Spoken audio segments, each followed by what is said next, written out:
Coastal Cleanup Day is one of the most meaningful events that I get to participate in on a yearly basis, and that's because it allows us individuals one by one to really clean up our communities, but also to help preserve the communities for the future generations of where we live and serve. And it really puts in action all of the values that we have here at SDG&E.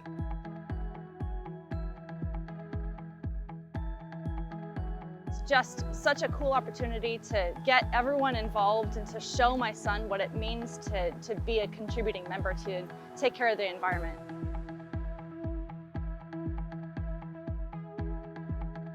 So much of our day is spent at our desk doing stuff that makes a difference in the community, but not that we get to see.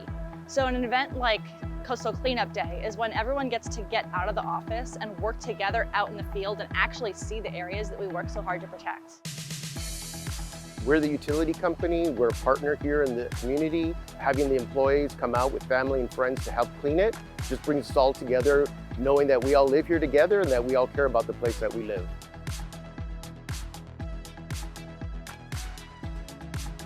I just love SDG&E's commitment to the community and being out here. You definitely learn a lot about a company by their actions, and the fact that they mobilize their employees year in and year out to come out here and help is a huge effort, and so we just want to say thank you so much for the partnership.